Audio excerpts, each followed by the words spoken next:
Working behind the bar was never really hard work. Yes, it was busy, and clients can always be challenging, but the ambience in a bar setting is mostly fun and a great socialisation opportunity, especially for an introvert like Mackenzie. Trump's was the main bar and bistro area of the hotel, and Mackenzie was often left in charge because she was, well, reliable. The owners of the hotel and their immediate family all held management and administration roles within the business, except for Tom. He loved working behind the bar. He was married to Beth, the publican's daughter. Beth and Tom had two of the cutest little girls, and she was always eager to finish her shift in reception to go home and spend time with them. They quite often tag teamed so that one of them would always be at home with the children. Beth's older sister, Danny, was a fairly serious woman, and Mackenzie was very conscious of her style. She also worked in the business, but the staff were left in no doubt that they were definitely seen and treated as the hired help. Mackenzie never minded this about Danny, because in spite of her superior personality default, she had a great sense of humour. It was well hidden beneath her somewhat cool exterior, and in that Mackenzie could tell that she was a survivor. Studying people was easy, especially when you feel inconspicuous to those around you, and Mackenzie herself never felt noticed.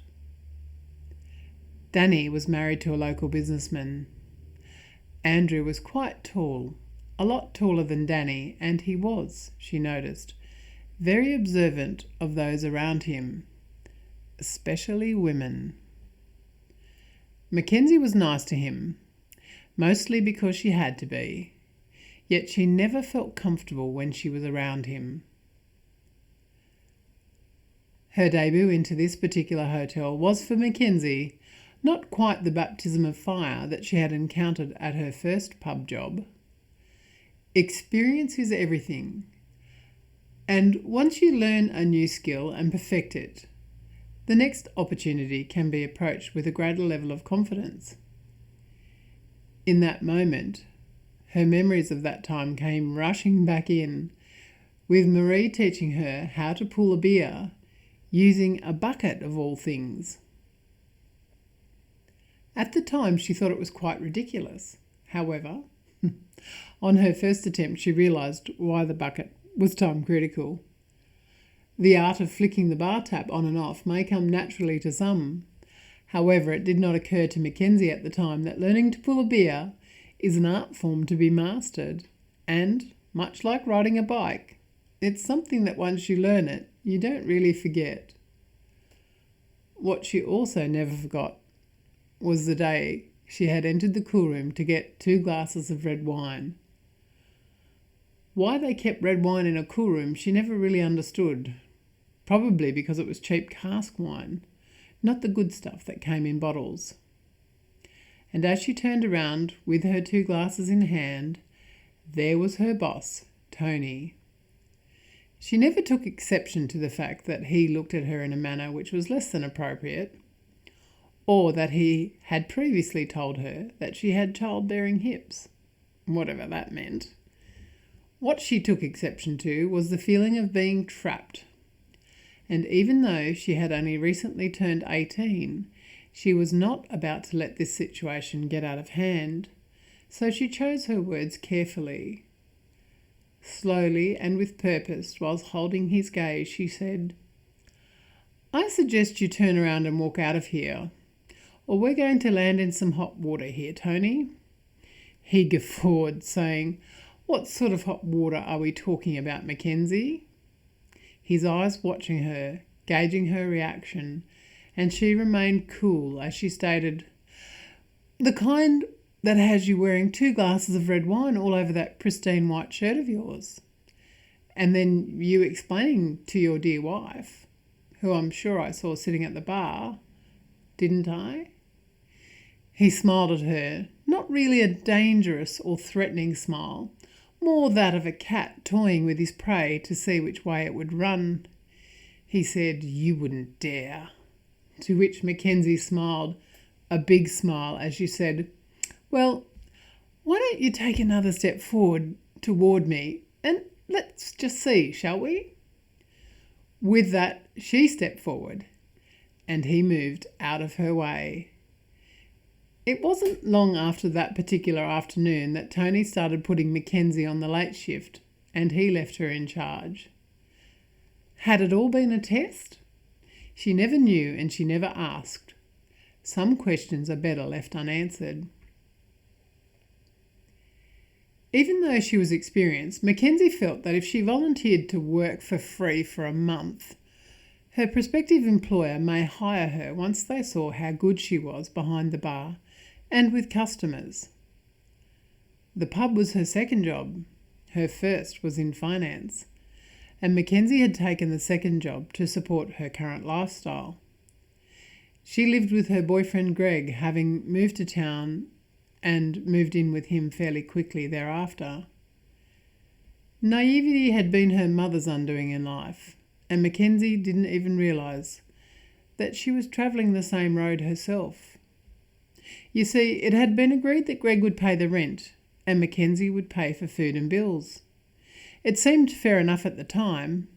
However, Greg had made sure that she never knew that his rent was cheap, real cheap, and her contribution was at least 15 times higher than his.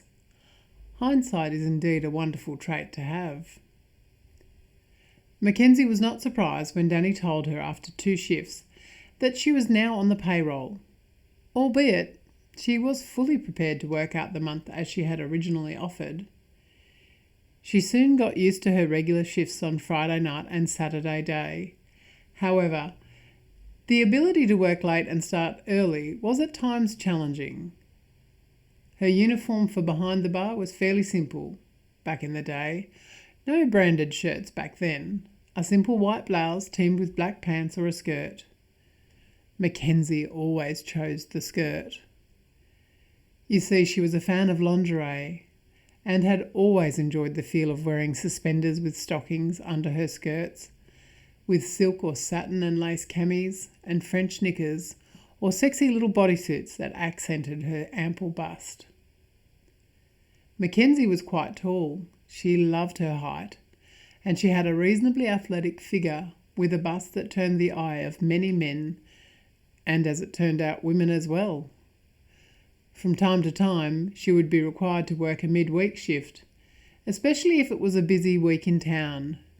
Mackenzie had worked the prior weekend, and having found herself rostered on for the Wednesday and Thursday night, which was somewhat unexpected, she had to psych herself up for the fact that there would be no me time for her that week. Being single held its advantages, and even though she was living with Greg, she still saw herself as single.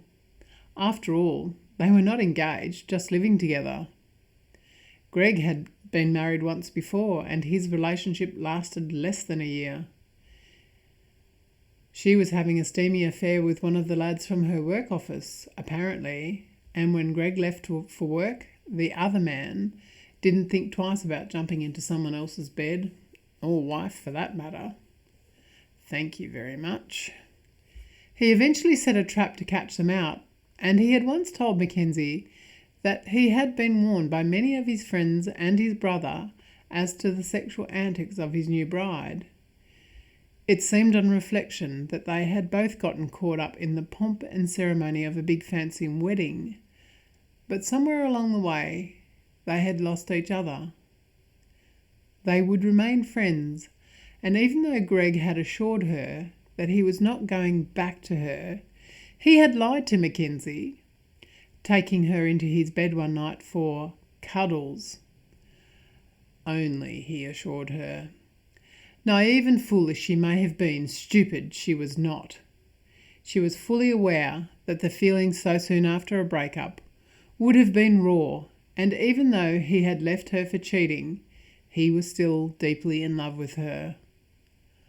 Compromise would become a lesson that Mackenzie would turn into an art form, until she finally realised that she was stronger alone than with him. Stay tuned, dear listeners. Much love, Audrey.